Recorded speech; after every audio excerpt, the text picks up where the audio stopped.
বছরের বেশি। শিশু মৃত্যু ও মাতৃমৃত্যুর হার উল্লেখযোগ্যভাবে কমেছে। টিকাদান কর্মসূচি সারা বিশ্বে সমাদৃত। প্রাথমিক স্বাস্থ্যসেবা দেশের প্রত্যন্ত অঞ্চলে পৌঁছে গেছে। সংক্রামক রোগ নিয়ন্ত্রণে বাংলাদেশ সাফল্যের উদাহরণ সৃষ্টি করেছে। এই অর্জনগুলি কোনো একক ব্যক্তি বা প্রতিষ্ঠান নয়, এর পেছনে রয়েছে হাজার হাজার চিকিৎসক, নার্স, মিডওয়াইফ, মেডিকেল টেকনোলজি, স্বাস্থ্য সহকারী, পরিবার পরিকল্পনা কর্মী এবং স্বাস্থ্য প্রশাসনের কর্মকর্তা কর্মচারীদের নিরলস পরিশ্রম, ত্যাগ ও পেশাগত নিষ্ঠা। স্বাধীনতার পর থেকে প্রতিটি জাতীয় দুর্যোগ, মহামারী, বন্যা, ঘূর্ণিঝড় ও জনস্বাস্থ্য সংকটে চিকিৎসক ও স্বাস্থ্যকর্মীরা সামনের সারিতে দায়িত্ব পালন করেছেন। বিশেষ করে কোভিড-19 মহামারীর সময় নিজেদের জীবন ঝুঁকির মধ্যে রেখে স্বাস্থ্যকর্মীরা নির্বিচ্ছিন্ন সেবা দিয়ে গেছেন। অনেক চিকিৎসক ও স্বাস্থ্যকর্মী আক্রান্ত হয়েছেন এবং পরবর্তীতে মৃত্যুবরণ করেছেন। বিনিময়ে আমাদের যে প্রণোদনার আশ্বাস দেওয়া হয়েছিল তাও মাত্র হাতে গোনা কয়েকজন পেয়েছেন। এতে আমাদের কোনো দুঃখ নাই। বর্তমানে হামের প্রাদুর্ভাব রোধে এবং হাম আক্রান্ত রোগীদের চিকিৎসা সেবা নিশ্চিতে সরকারের আদেশ অনুযায়ী সারা দেশের সকল চিকিৎসক ও স্বাস্থ্যকর্মী নিরলসভাবে কাজ করে যাচ্ছে। আলহামদুলিল্লাহ, সরকার এবং আমাদের সকলের প্রচেষ্টায় হাম অনেকটাই নিয়ন্ত্রণে এসেছে।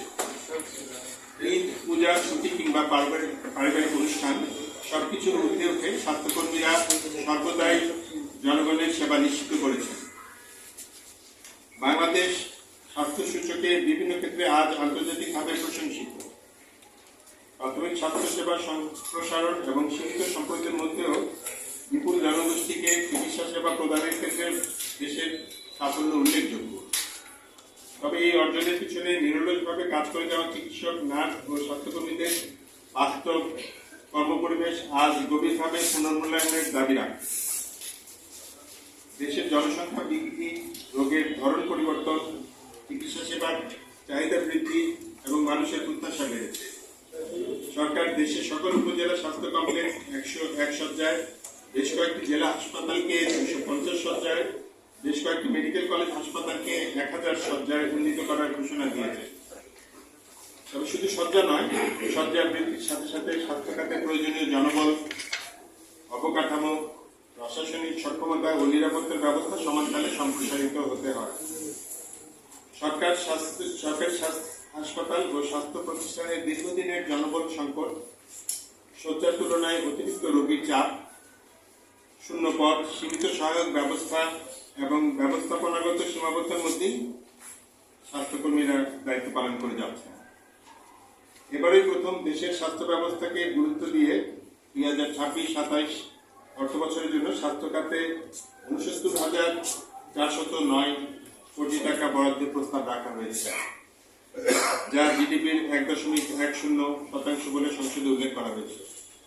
পরবর্তীতে অর্থমন্ত্রী এটিকে বর্তমান সরকারের মেয়াদ পূর্তিতে 5% পর্যন্ত উন্নীত করবেন বলে আশা প্রকাশ করে, যা অত্যন্ত আশাব্যঞ্জক এবং স্বাস্থ্য খাতের উপর বর্তমান সরকারের গুরুত্ব প্রকাশ করে। এই জন্য বিসিএস হেলথ ক্যাডার অ্যাসোসিয়েশন বর্তমান সরকারকে ধন্যবাদ জ্ঞাপন করছে, কিন্তু একই সাথে এই সম্পর্কে উদ্বেগ প্রকাশ করছে যে সারা বছরের জন্য যে বাজেট দেওয়া হয় স্বাস্থ্য বিভাগ তার সামান্যই ব্যয় করতে পারে। এর পিছনে রয়েছে আমলাতান্ত্রিক জটিলতা, সময় মতো অর্থ ছাড় না হওয়া ও প্রশাসনিক অদক্ষতা। ফলে জনগণ এর সুফল থেকে বঞ্চিত হচ্ছে।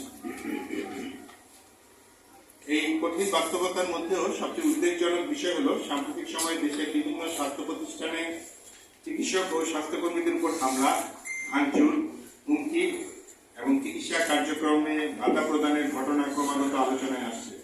এসব ঘটনা শুধু একজন চিকিৎসক বা স্বাস্থ্যকর্মীর নিরাপত্তার প্রশ্ন নয়, বরং এটি জনগণের অবিচ্ছিন্ন স্বাস্থ্যসেবা পাওয়ার অধিকারকেও সরাসরি প্রভাবিত করছে। অত্যন্ত উদ্বেগের সঙ্গে আমরা স্মরণ করছি শরীয়তপুরের দায়িত্বরত 48তম বিসিএস এর কর্মকর্তা ডাক্তার নাসির ইসলাম, কুমিল্লার মেঘনা উপজেলার স্বাস্থ্য কমপ্লেক্সের ডাক্তার তানভীর লতিফ, বরিশালে কেএমসি হাসপাতালের বেসরকারি চিকিৎসক ডাক্তার শিবু